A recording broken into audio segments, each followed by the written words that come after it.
Hi, I'm professional sports handicapper Ross Benjamin. It's Friday, May the 7th. It's time for another edition of my NFL regular season win total series.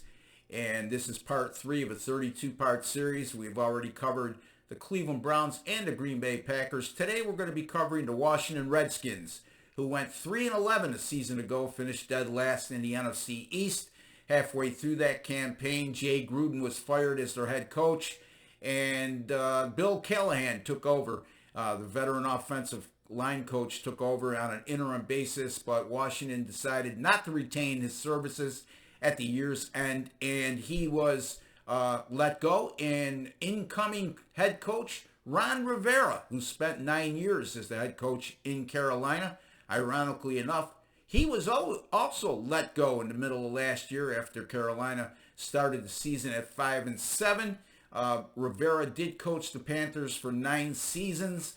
He won 3 division titles and led the Panthers to the 2015 Super Bowl. Unfortunately, in the other 6 years, besides the ones they won the NFC South title, the Panthers finished with a losing record. In any event, it's a solid hire. He'll have his work cut out for him with this Redskins team. He inherits a team, like I said, that won 3 games last season. It's going to be very young, and I don't see where they made drastic improvements between this year and last year. Starting with their draft, with the exception of number 2 overall pick, Chase Young, that me and you could have made that pick. He was a consensus number 2 overall pick behind quarterback Joe Burrow, went to Cincinnati. He'll be an immediate impact player. He'll be a starter at the linebacker position. However, the rest of the draft class, I'm not crazy about. Now, not totally disastrous. I think I graded them as a C+ in my NFL draft grade article on each team. And I think that we'll find 2 to 3 of those guys have productive and long NFL careers. I'm not sure how good they'll be in terms of having star power, but in any event, I only see Chase Young being an immediate impact player as well as a starter out of this current 2020 draft class. I really wish the Redskins would have addressed the very thin wide receiver group they have. As a matter of fact, I mean, you look at the 2020 draft, this was as deep a class as you could find in terms of wide receivers, yet Washington didn't exercise one of their assets to obtain one of those wide receivers. Terry Maclaurin does come back. He's a talented wide receiver out of Ohio State. He was a 3rd-round pick last year, and he was a pleasant surprise as he led the Redskins in receptions with 58, and he also led them in yards with over 900, and he averaged better than 15 yards per carry. So he's definitely a reception. So he's definitely a vertical threat. He'll be the number 1 target again this year. Unfortunately, I don't like what they have behind him. I think it's a very thin group. I think it's a unproven group, and it's going to slow the development of second-year quarterback Dwayne Haskins down, especially now that teams know that Maclaurin is going to be their number 1 receiver, number 1 target, and they can design defenses to take him out of games. Somebody else is going to have to step up, and until that happens, I really question how far this Washington offense will progress. And they could always lean on 35-year-old running back Adrian Peterson. You know, they say once you reach the age of 30, you steadily decline as a running back. Well, Peterson has defied father time. He's rushed for 900 yards last year, 1,000 yards 2 years ago. So he's still certainly productive, but you just never know with running backs that get up in age. A perfect example of that was Frank Gore last year with Buffalo. Got off to a terrific start and then just faded badly down the stretch.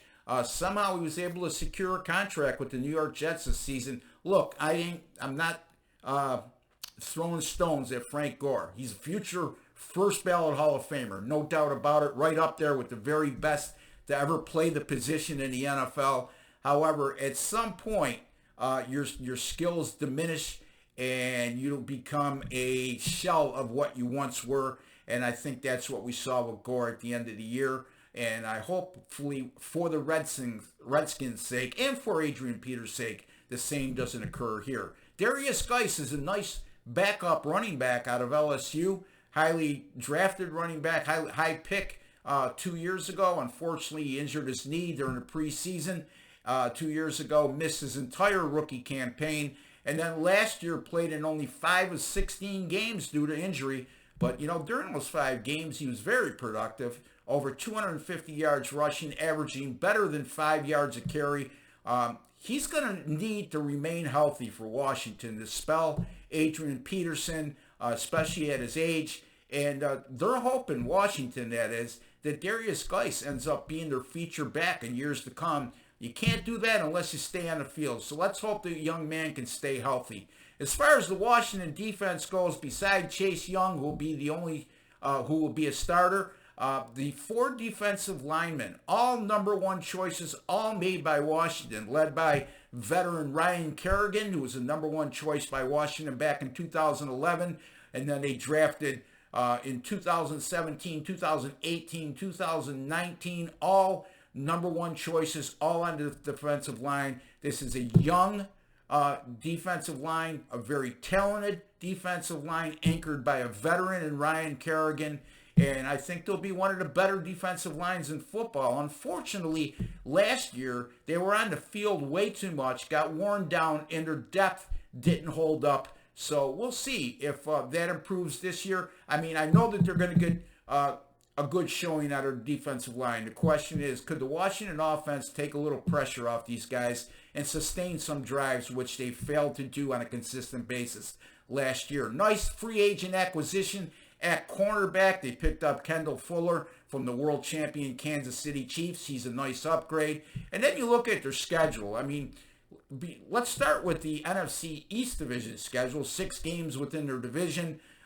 Starting with Dallas and Philadelphia, I just don't see them winning any of those games. Both very good teams this year in Dallas and Philadelphia. Probably going to be playoff teams before it's all said and done. And then the New York Giants show some improvement this year. And I think at the very best, we're looking at a 1-1 split against the Giants. Washington maybe winning on their home field. Then you look at the rest of their non-division schedule, starting with their non-conference schedule. They face the NFC West, San Francisco, Seattle, the Rams, and a much improved Arizona Cardinals team with a star quarterback in Kyler Murray and the newly acquired superstar wide receiver DeAndre Hopkins, who came over from the Houston Texans in a trade. Then they face the AFC North, which is no picnic either. We all know how good the Baltimore Ravens were last year, even though they fell short in the playoffs. They'll be just as good this year, if not better. And also, they're going to be facing the Cleveland Browns, who I like to be a potential playoff team this year. And also, the Pittsburgh Steelers will be very strong as long as Ben Roethlisberger stays healthy. We know Pittsburgh's defense is top-notch, and when you got an offense that struggles like Washington, that's not a good matchup for the Redskins. And, of course, they'll get the Cincinnati Bengals at home. That's going to be a winnable game. Now, I don't think you're going to get the counted in the win column well ahead of time Cincinnati Bengals that you had last year, but I think they'll be a little bit better, but they're certainly not going to be a winning team. Having said that, this is a game that Washington has a very good chance of winning, in my estimation. And then there are 2 games beside the non-conference schedule, their division schedule, and then also facing the AFC North. They'll play Carolina at home in the regular season finale, Ron Rivera's old club, and then they'll travel to Ford Field in Detroit to take on the Lions. Looks like a split there. I'll give them the benefit of the doubt there. I don't see the Redskins winning more than 4 games this year. I'm going to predict the record to be 4-12. They'll win 5 games at the best, and everything has to go right for that to happen, in my opinion. So as a result, I'm going under 5.5 regular season wins on the Washington Redskins at moneyline odds of -120. Until we meet again, be careful, stay responsible, stay safe, and stay well, folks. Until the next time, God bless you all, and good luck.